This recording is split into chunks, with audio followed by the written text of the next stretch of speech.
آپ پہ ڈیپینڈ کرتا ہے کہ آپ نے کیا کرنا ہے. لیکن جس چیز میں بھی آپ ظلم کریں گے یا ظلم اپنائیں گے، آپ کا وہ عمل معاشرے میں روش بن جائے گا، ایک طریقہ بن جائے گا، ایک رسم بن جائے گی. اس رسم کا نقصان کیا ہوگا؟ ایک ظالم سے کئی ظالم پیدا ہوں گے، ایک بدماش سے کئی بدماش سامنے آئیں گے، ایک سخت سے کئی سخت گیر آگے دیکھنے کو آپ کو ملیں گے. تو کبھی بھی کوئی ایسا عمل اختیار نہ کریں کہ جو اپنی حد سے باہر ہو. کھانا کھانے کی مثال میں نے دی، اسی سے آپ پانی پینے کی مثال لے سکتے ہیں، اسی سے آپ سفر کرنے کی مثال لے سکتے ہیں، اسی سے آپ ایک گھر کی، ایک خاندان کی مثال لے سکتے ہیں. گھر کا سربراہ کون ہے؟ باپ ہے، ماں ہے. حضور سید دو عالم صلی اللہ علیہ وآلہ وسلم نے ماں باپ کا کتنا حق اور کتنی فضیلت ارشاد فرمائی کہ باپ کو فرمایا یہ جنت کا درمیانی دروازہ ہے بندے کے لیے. ماں کے متعلق فرمایا کہ ماں تمہاری جنت ہے، بہت بڑا حق ہے نا. لیکن دوستان گرامی دوسری طرف یہ بھی سوچئے کہ جہاں پہ ماں باپ ہونا شرف اور فضیلت کا باعث ہے، وہاں پر ماں باپ ہونا یہ عدالت کا معیار بھی ہے کہ آپ عادل بھی ہوں، آپ کا جھکاؤ ایک طرف نہ ہو. اسلام نے انسان کو، مسلمان کو 4 شادیاں کرنے کی اجازت دی ہے، اور ساتھ یہ بھی فرمایا ان خفتم اللہ تعدلوا، بھئی اگر تمہیں ڈر ہے کہ تم عدل نہیں کر سکتے، ظالم بن جاؤ گے، جھکاؤ کر دو گے ایک طرف، فواحدۃ، تو پھر کیا کرو؟ پھر ایک رکھو. عدل کر لو، برابر چل لو، پورا تول لو، پھر 4 کر لو. 4 کے درمیان عدل نہیں ہے تو پھر کیا کرو؟ پھر ایک کرو. یہاں تک حدیث رسول اللہ حضور نے فرمایا جس کے پاس 2 بیویاں ہوئیں اور اس نے ان میں انصاف نہ کیا، قیامت کے دن وہ لنگڑا بن کے اللہ کی عدالت میں آئے گا، کیونکہ اس کا جھکاؤ ایک طرف. بالکل اسی طرح اولاد بھی ہے. ماں باپ چھتری ہیں، ماں باپ درخت ہیں. درخت جب چھاؤں دیتا ہے نا تو سب کو برابر دیتا ہے. چھتری جب تحفظ دیتی ہے نا تو سب کو برابر دیتی ہے. ماں باپ ایک رحمت کا سائبان ہے اور بادل ہے، وہ جب برستا ہے نا تو پھر یہ نہیں دیکھتا یہ کانٹا ہے، یہ پھول ہے، یہ میدان ہے اور یہ کوڑا کرکٹ کا ڈھیر ہے، پھر وہ سب پہ برستا ہے. ماں باپ بھی ظالم ہو سکتے ہیں. یہ میری بات دھیان سے سنیے. باپ ہونا، ماں ہونا بڑی فضیلت، بڑا شرف. لیکن جب آپ نے اولاد میں فرق کر دیا، بیٹی کو الگ سمجھا، بیٹے کو الگ سمجھا، بیٹی کی تعلیم، تربیت، خوراک اس پہ توجہ نہ دی، بیٹے پہ زیادہ فوکس کیا کہ یہ تو میرا بڑھاپے کا سہارا ہے، یہاں پہ ماں باپ نے ظلم کی بنیاد رکھ دی. اب یہ کوئی قتل تو نہیں ہے، یہ کوئی زخم تو نہیں ہے، یہ کوئی نشہ تو نہیں ہے، یہ کوئی زمین پہ قبضہ تو نہیں ہے، یہ کوئی بمباری تو نہیں ہے. یہ وہ ظلم ہے جو نظر نہیں آ رہا لیکن وہ بہت بڑا رہا ہے کہ بیٹی اپنے گھر میں 4 دیواری میں اپنے آپ کو گھٹیا محسوس کرتی. اسی طرح کامیاب اور ناکام اولاد ہے. ایک بیٹا ہے، اس کی نوکری اچھی ہے، کام اچھا ہے، وہ کامیاب ہے دنیاوی اعتبار سے، اس کے پاس ریل پیل ہے پیسے کی، اخراجات اس کے زیادہ ہیں، اچھا چل رہا ہے. ایک ہے مزدور ہے، کام پہ جاتا ہے، کبھی دیہاڑی لگ جاتی ہے کبھی نہیں لگتی ہے، تو وہ بھی بیٹا. لیکن یہاں پہ ماں باپ کیسے ظالم بنتے ہیں کہ جدھر ذرا رزق کی فراوانی ہے اس کے غلط کی بھی تعریف کرنی ہے، اور جدھر وہ کمزوری ہے، بیٹا اتنا مالدار نہیں ہے یا کامیاب نہیں ہے تو اس کے ہر عیب کو اتنا واضح رکھنا ہے کہ وہ بیچارہ شرمندگی سے سر نہ اٹھا سکے. کیا ہوگا؟ ماں باپ کے روپ میں آپ ظالم ہوں. اسی طرح آپ کا پیشہ ہے، آپ کوئی بھی پیشہ اختیار کرتے ہیں، یوں ہی سمجھ لیں کہ دکانداری ہے، آپ کی کریانے کی دکان ہے، کریانے کی دکان پہ کھانے پینے کی چیزیں بیچنا، خریدنا ثواب کا کام ہے. ضرورت کی چیزیں لوگوں کے تک پہنچانا، مناسب ریٹ پہ پہنچانا اجر کا کام ہے. لیکن اب یہاں پہ ظلم کیا ہے؟ ایک تو ظلم یہ ہے کہ جو سمجھتے ہیں ہم لوگ کہ بڑی کمپنیاں کر رہی ہیں، تولتی پورا نہیں ہے، پیکنگ میں دے دیتی چیزیں، چلو وہ تو ان کی بات. لیکن جو بندہ اپنے محلے میں دکان بنا کے بیٹھے وہ کیسے ظلم کرتا ہے؟ جب اس کے پاس کوئی ایسا بندہ چیز خریدنے آیا جو پڑھ نہیں سکتا، دیکھ نہیں سکتا، اس کو یہ نہیں پتا کہ ایکسپائری کیا ہے، اس نے اس کو وہ چیز تھما دی، بقایا دیتے ہوئے 5-10 روپے کی ڈنڈی مار لی کہ چاچا، بابا، خالہ، ماسی ٹوٹے ہوئے نہیں تھے، بس اتنے پھر کر لیں گے. دیکھنے میں کام اس کا جو دکھاوا ہے اس کا وہ حلال ہے، لیکن یہاں پہ وہ کیا کر رہا ہے؟ وہ ظلم کما رہا ہے، وہ زیادتی کر رہا ہے. کیوں؟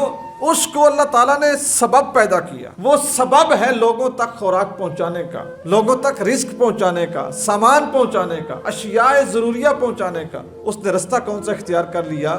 ظالموں والا. اعتدال کو اس نے چھوڑ دیا، انصاف کو اس نے چھوڑ دیا. اسی طرح اور کتنے شعبے ہیں آپ کے پاس. یہ ہیلتھ ہے، صحت کے اوپر آپ کام کرتے ہیں. مریض آپ کے پاس آتے ہیں، آپ ان کو چیک کرتے ہیں. ایک مریض ہے جو سب سے زیادہ توجہ کا مستحق ہوتا ہے، یہ بات دھیان سے سنیے. اس کے کپڑے پرانے ہیں, پھٹے ہوئے ہیں, منہ اس کا دھلا ہوا نہیں ہے, وہ زیادہ توجہ کا مستحق ہے. آپ اپنے کلینک پہ بیٹھے ہیں, آپ کا اے سی چل رہا ہے اور ایئر فریشر بڑا زبردست آپ نے استعمال کیا ہوا ہے اور بڑا خوبصورت اور بڑا جو ہے نا وہ ایک آرام دہ ماحول ہے آپ کے کمرے کا, اور ایک ایسا بندہ داخل ہوتا ہے جس کے پسینے سے بدبو چھوٹ رہی ہے اور اس کے کپڑے میلے کچیلے اور گندے ہیں. اب آپ ڈاکٹر کی کرسی پہ بیٹھے اور آپ اس کی نبض ایسے چیک کرتے ہیں کہ جیسے آپ کو کرنٹ لگنے لگا ہے. آپ نے اپنے منصب کے ساتھ انصاف نہیں کیا. جو صاف ستھرا ہے, بنا سنورا ہے, جس نے بڑے اچھے جو سوٹڈ بوٹڈ ہے, آپ نے اس کو پروٹوکول بھی دیا, اس کو عزت بھی دی اور اس کی تیمارداری بھی کی, اور اس کے ساتھ آپ نے بڑی اس کو تھپکی بھی لگائی اور کہا کہ بھائی صاحب, چوری صاحب, فلان صاحب ٹھیک ہو جائے گا. نہیں, آپ نے زیادتی کی ہے. آپ مسیحا نہیں ہیں, آپ استاد ہیں. تعلیم دینا, علم کے زیور سے آراستہ کرنا پیغمبروں کا شیوا ہے, پیغمبروں کی نشانی ہے, ان کی صفت ہے. اللہ کے رسول صلی اللہ علیہ وسلم نے کیا ارشاد فرمایا, انما بعثت معلما, میرے رب نے مجھے استاد بنا کے بھیجا ہے, میں تمہیں سکھانے آیا ہوں. اب آپ استاد کی سیٹ پہ بیٹھے ہیں, ڈیمانڈ یہ ہے کہ آپ تعلیم دیں گے, تہذیب دیں گے. آپ گالی سکھا رہے ہیں, آپ گالی سکھا رہے ہیں. بچے کو بلاتے ہیں تو اس کو الٹے نام سے بلاتے ہیں. آپ سب پڑھ کے آئے ہیں, اپنے ذہن کے اندر وہ ساری چیزیں لائیں کہ استاد کیسے بلاتے تھے. آپ بچے کا نام الٹا کر کے بلا رہے ہیں. آپ سے سیکھنے والا بچہ کیا سیدھا نام بلانا سیکھے گا؟ نہیں سیکھے گا. آپ گالی دے کے بلا رہے ہیں, سیکھے گا؟ نہیں سیکھے گا.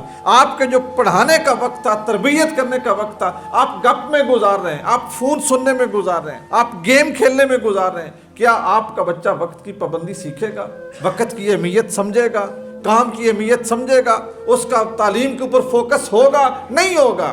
دیکھنے میں آپ استاد ہیں, لیکن آپ پروموشن کس کی کر رہے ہیں؟ ظلم کی. میں نے گفتگو کے آغاز میں کہا نا کہ ہم وہ ظلم ڈسکس نہیں کریں گے جو بندوق سے ہوتا ہے, جو گولی سے ہوتا ہے, جو بم سے ہوتا ہے, جو چھرے سے ہوتا ہے, جو کسی کو زخمی کرنے سے ہوتا ہے. ہم ظلم کی وہ چیزیں سمجھیں گے کہ جس کے ذریعے ہم معاشرے کی جڑیں کاٹ رہے ہیں, معاشرے کی جڑیں کاٹ رہے ہیں. استاد کی کرسی پہ بیٹھا ہوا بندہ اپنی اس ڈیوٹی کے دوران جس کی وہ گورنمنٹ سے تنخواہ لے رہا ہے, اپنا پیریڈ پورا نہیں پڑھا رہا, اپنا کنسیپٹ کلیئر نہیں کروا رہا, اپنا سلیبس صحیح نہیں سمجھا رہا, اس وقت میں وہ اپنی شاپنگ کر رہا ہے, گھوم رہا ہے, ادھر ادھر جا رہا ہے. دوستو, اس نے ظلم کو پروموٹ کیا ہے. اس سے سیکھنے والا کبھی بھی معاشرے کے لیے فائدہ مند نہیں ہوگا. آپ ایک سیکورٹی ادارے کے ممبر ہیں, اس کے ملازم ہیں, پولیس میں ہیں یا فوج میں ہیں, ٹھیک ہے. آپ روڈ پہ سفر کرتے ہیں, آپ نے کتنے پولیس کے ناکے دیکھے ہیں. آپ اپنی آنکھوں سے دیکھتے ہوتے ہیں سودے بازی ہو رہی ہے, ٹرک کو روکا ہے, اس کے پیچھے کھڑے ہیں, اور آپ کو بھی پتا ہے, مجھے بھی پتا ہے, دیکھنے والے کو پتا ہے سودے بازی ہو رہی ہے.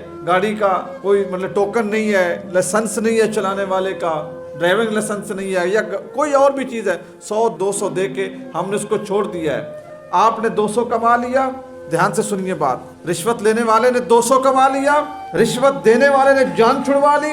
چھوڑ آپ نے اس کو کس پہ دیا؟ معاشرے پہ, جو چلا نہیں سکتا کسی کو جا کے قتل کر دے گا. اس کو سمجھ جو نہیں. اب وہ جس کو قتل کرے گا, جس کو گاڑی کے نیچے رون دے گا, ایمانداری سے بچاؤ کہ تمہارا 200 قیمتی ہے یا اس بندے کی زندگی قیمتی. جہاں پہ قانون نہیں ہے, عدل نہیں ہے, انصاف نہیں ہے, وہاں پہ ظلم ہی ظلم ہے, قتل ہی قتل ہے. یہ ہمارے 2 ہفتے پہلے کی بات ہے. یہ اسی پل کے اوپر 3 سوار موٹر سائیکل سوار ٹکرائے ایک گاڑی کے ساتھ. تینوں جوان مرد, ماں باپ کے سہارے, اپنی بہنوں کا مان, اپنے خاندان کا فخر, پتہ نہیں کیا کیا امیدیں, کیا کیا ان سے لوگوں نے باندھی ہوئی تھی کہ فیملی نے کہ یہ بڑے ہوں گے تو کیا کریں گے. ہم ہر چیز کو اللہ کی رضا کے کھاتے میں ڈال دیتے ہیں. جس طرح آج کل پاکستانیوں نے اپنی ساری قضا نمازیں وہ فیصل موور کے کھاتے میں ڈالی ہوئی ہیں. وہ گاڑیوں والے بیچارے وہ روکتے نہیں تھے, میڈیا پہ چڑھا دیا جی نماز کے لیے ٹائم نہیں دیتے تو ان کی گاڑی میں سفر کرنا جائز ہی نہیں ہے. تو میں سوچ رہا ہوں کہ جتنی بھی ہم نے نہیں نہ پڑھی, جتنی بھی قضا کی ہوئی ہے پچھلی, وہ ساری کی ساری فیصل موور کے کھاتے میں ڈال دی کہ انہوں نے قضا کروائی, اب یہی بھگتیں گے. تو ہم دوسرے کے کھاتے میں اپنی چیزیں ڈالنے کے تو شوقین ہیں, اور ہم بڑے فخر سے ڈال دیتے ہیں. اسی طرح ہم اپنی ہر کوتاہی کو, ہر غلطی کو, ہر ظلم کو, ہر بے انصافی کو, ہر جو بے اعتدالی ہے اس کو اللہ کی تقدیر کے کھاتے میں ڈال دیتے ہیں کہ تقدیر میں ہی ایسا لکھا ہوا تھا. تقدیر یہ تو نہیں نہ کہتی کہ بھئی جہاں پہ آپ نے 40 کلومیٹر فی گھنٹہ جانا ہے وہاں پہ آپ 80 کلومیٹر فی گھنٹہ جائیں. تقدیر نے تو یہ نہیں نہ کہا. یہ جس طرح ہمارے پچھلے 20 سالوں میں یہ نعرہ بڑا عام تھا, جو کچھ پاکستان میں کروا رہا ہے امریکہ کروا رہا ہے. تو امریکہ نے ہمیں کہا ہے کہ تم کنڈیاں لگا کے بجلی جلاؤ. امریکہ نے ہمیں کہا ہے کہ تم اپنے ہمسایوں کا جو